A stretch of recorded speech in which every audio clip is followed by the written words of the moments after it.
What's up YouTube? This video has been requested loads of times, so sorry for those that have been waiting, but this is how to warm up for tricking, lifting, anything really. I use this warm up for everything. So there's two parts to it. There's a general warm up and a specific warm up. The general warm up I'll do regardless of what exercise or activity I'm going to do, and then the specific warm up is tailored to that activity. So if it's tricking, it will be different to lifting, for example.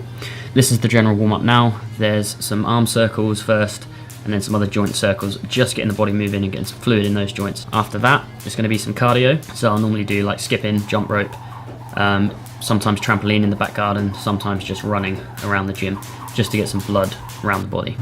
Then I'll normally do some foam rolling on my back, because my back's normally quite tight because I use it for everything, tricking, lifting. My back is always kind of a bit achy, so it's just nice to get some knots out and get it a bit more mobile with the foam roller. Then I'll do a tiny bit of static stretching. So for those that don't know, you have kind of static stretching and dynamic stretching. Static stretching is what everyone thinks of, where you just hold a position.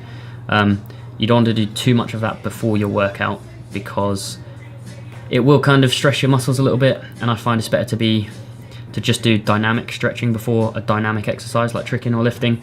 I'll do static stretching after a workout, but I will stretch parts that are a bit stiff before the session. Alright, so now's the main kind of stretching before the session. So it's dynamic stretching, which means stretching and movement. I'll normally do back first. Order is important, so you do the big muscles first and then move down to the smaller muscles. So for me it will be back first, glutes, lats, shoulders, and then I'll do the smaller muscles, because you get a better stretch on the smaller muscles if the bigger ones are already warmed up and stretched. A lot of people do back stretch like at the very end of their warm-up, which is completely the wrong way around to do it. Always do the big muscles first. So yeah, if you just kind of watch what I'm doing in the background, if you want to re-watch this video, you can.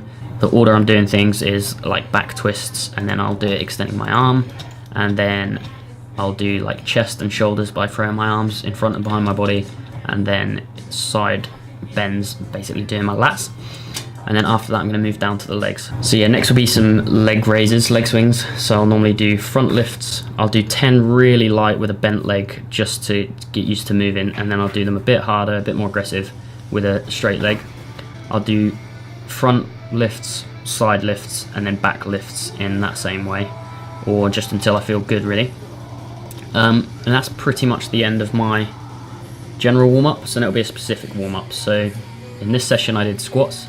So to warm up for squats, obviously the best thing is squats. So I did 20 kilos, 40 kilos, 60 kilos, working up in 20 kilo increments up to 200 kilos, which was a PB today. If it was tricking, however, I would basically warm up basic tricks. So it would be hook kicks, tornado kicks, cartwheels, one-arm cartwheels, aerials, B-twists, and just build on those moves until I'm doing the moves that I want to actually drill in the session or train in the session.